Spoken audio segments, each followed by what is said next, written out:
problema kasi dyan, ako dati akong board ng DBP eh. No? Okay.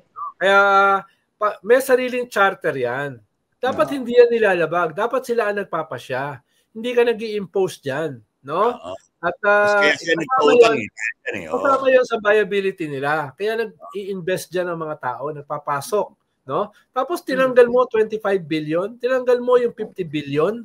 No? Tapos ngayon, yung pera na yan, natutulog dahil hindi malinaw kung anong ginagawa ng Maharlika, di ba? Maharlika Fund, sumasahod ng malaki yung mga tao dyan, pero wala naman silang ginagawa. No? Wala silang ginagawa. So, natutulog yung pera mo. Yung ikalawang importante dyan, yung viability ng bangko, nababawasan. No? Dahil 75 billion yung nawala. Ibig sabihin, dapat ginagamit yan ng bangko. So, baka magkaroon ng bank run. Yun yung nakakatakot. Baka yung mga may pera dyan, ay i-withdraw na nila. Baka matamay kami, sabi nila. Dahil IMF, World Bank na ang nagsabi na dapat ibalik yan. Dahil yung viability ng dalawang pinakamalaking bangko ng gobyerno ay threatened. Delikado yan, ha? IMF, World Bank lang ang nagsabi. Diba? Nung sinasabi natin dati yan, wala nakikinig eh. Diba nung sinasabi natin dati, delikado yan. Delikado yan dahil may sariling charter yan. Tapos, tinanggal mo, binawasan mo substantially yung viability ng bangko. Eh baka yung mga miyembro niyan ay ilabas yung pera nila. Diba? Delikado yan, bank run. At kung magkaroon ka ng bank run sa dalawang importanteng bangko ng gobyerno, baka yan makaapekto sa buong banking sector natin. Correct. Diba? Yun yung problema dyan eh.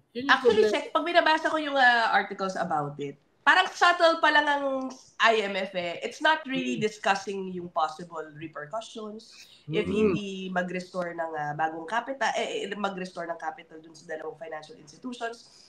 Do you think this is just the first of yung parang hint na lang, mabait pa nga yung IMF ngayon, wala silang, hindi nila kinriticize ng husto yung pagkuha ng pondo, yung ganun ba? Siyempre, diplomatic yan. Multilateral yan eh. Iba-ibang mga bansa miyembro niyan. Ang sinasabi lang nila, isa writing on the wall. No? Writing on the wall yan eh. May space pa kayo para mag-ayos. Kung hindi nyo aayusin, delikado yan. Hindi lang for the banks itself, but for the government. No? And for the sector, for the banking sector. That is a clear warning. A clear warning. Hanggang ngayon, walang sagot yung gobyerno. Walang sagot yung Department of Finance. Diba? So, dapat sumagot sila na maayos.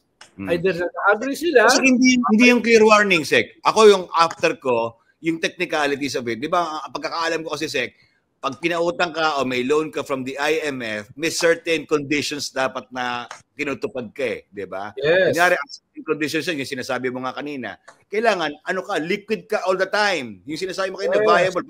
Baka kasi yun ang sinasabi ng IMF eh. Oh, wait, you cross the threshold na ganito dapat ang funds mo na in reserve, parang gano'n. O you cross the threshold. Kasi sabi nila, nagkulang ka na. Eh sa usapan natin, baka meron silang nilalabag doon na baka ma-default ka doon sa utang mo o something. May ganun ba, Sek, akong meron ba? Yes, dahil kung kinuha ka ng 25 billion sa DBP, 50 billion sa Land Bank, yung dating niyan, hindi lang 25 tsaka 50 billion. Yung dating niyan, mas malaki. No, yung impact niyan mas malaki doon sa 25 tsaka 50. Namumultiply yan yung 3 times. Dahil yung liquidity ng bangko ay nababawasan. No? Kaya mas malaki yung impact niyan. Kaya yun yung warning ng IMF. No? Lalo na, inuulit ko, yung threat ng bank run ay lumalaki. No?